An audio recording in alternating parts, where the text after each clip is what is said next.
The future is intangible. How to create it in motion pictures has been the aim of movie makers for many years. One of the first to try was Buster Crabbe as Flash Gordon, depicting life in the 25th century. Later, there was the film Forbidden Planet with Walter Pidgeon. This is how producers foresaw the future possibilities of scientific know-how. Recently, one of the ultimate expressions of a movie maker's imagination came along. 2001, with its magnificent effects and Stanley Kubrick's profound philosophical projections of man's fate. Now, a new film examines a more frightening and possibly more real future. It bears out an ominous prediction. 200 years ago, Thomas Robert Malthus proposed a theory about people and their world, that they tend to multiply faster than the amounts of food and materials available to them. And unless checked by moral restraint, famine, or war, poverty and degradation would result. The movie is called Soylent Green. Under the direction of Richard Fleischer, a movie company prepares to film a detective story within the chilling atmosphere of a degenerating civilization. Everything and everyone has broken down. The world is at a virtual standstill, overpopulated, overpolluted. The only force capable of dealing with this reality is the state-controlled police. Charlton Heston plays one of these tough enforcers. This crowd will blow, I know. Got the scoop standing by, but I don't know if they can even handle this. When you gonna make the announcement? As soon as I get up the nerve. As a detective, Heston investigates the murder of a man in high places. His probe takes him to the plush settings we think of as the realization of a future technology. The apartment contrasts strongly with Heston's street life below. Leigh Taylor Young is his link with the mysterious dead man. Then it's a question of whether when he's clubbed, he falls. In the year 2022, the street is a violent world. The director and Heston work over a complicated sequence where he has to handle an assassin in an ugly, maddened crowd trying to get what they need. It is the disastrous consequence of a shortage of clothes, material, and food.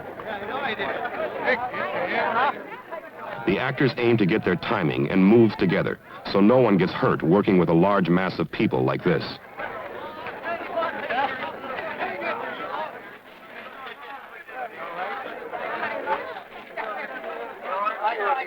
Everybody can yell in disappointment from shaking his fists in the air and just generally move toward the store.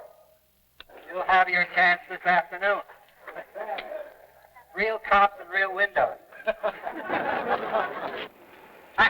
Ladies and gentlemen. Ladies and gentlemen, this is the police. I'm asking you to disperse. The supply of Soylent Green has been exhausted.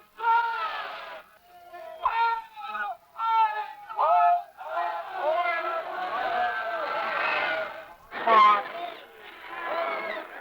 Folks, don't leave the set.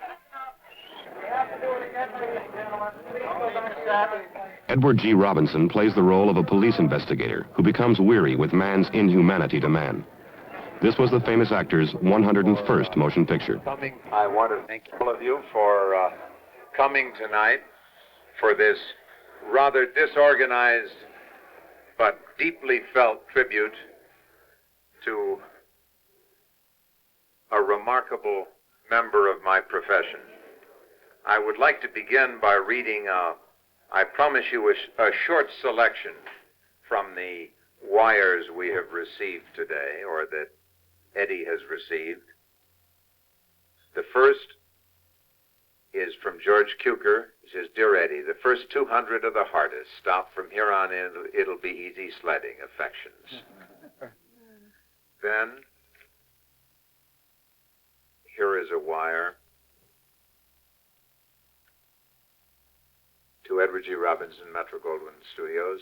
"Considering the fact you're the oldest gangster I know, you deserve to make 100 more. All my love, Francis Albert." And I am proud to have so many of his colleagues in the theater and the representatives of the press here tonight to join me in a toast to one of the best and youngest actors I know, Eddie Robinson. To work, to create, to grow, and to give of yourself, that is one of the chief aims in life. To have experienced it once, that's a great experience. To do it 101 times, well, that's really a small miracle.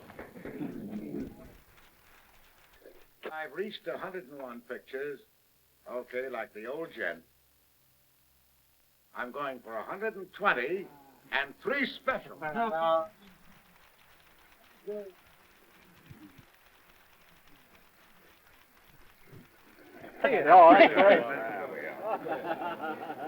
we are. Now that's doing it.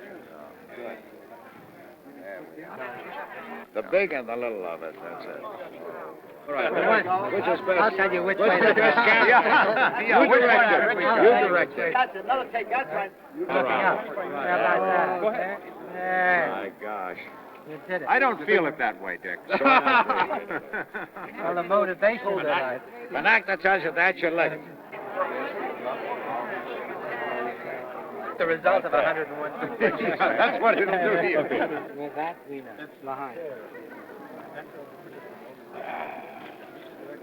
I'm ready to make another 100 with you. I'll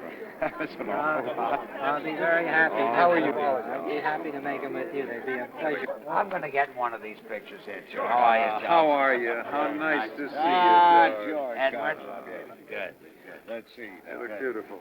So do you. I didn't know it was working. Well, All right. They won't let you get away from that. Look at that. yeah, well, I have Who's that kid up there? That's your doing?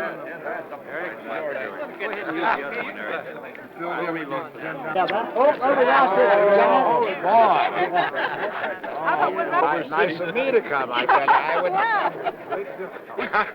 you. I don't know. I don't like. I'd rather be at the other end of it. You know. How are you? Tu vas bien? During his investigation, Heston uncovers some rare food for the year 2022. It's beef stew, and he's never tasted it before in his life. But Robinson remembers. Morality is another element that breaks down in this society. On the filthy streets of a darkened city, Fleischer and the company prepare to film the night Heston discovers a secret the state has connived to hide from him and the rest of the world. A scrupulously honest cop, he confronts his chief, played by Brock Peters. The movie makers envision future foods to be processed in plants capable of mixing artificial and natural elements together. It is to one of these plants that Heston heads to uncover the ultimate secret that will conclude his case. Charlton Heston is playing one of those few men of persistent integrity who, in every time, seek to control their own destiny and the destiny of the world. He and a movie company are projecting man's chilling future on a motion picture screen. The ominous prediction of Soylent Green.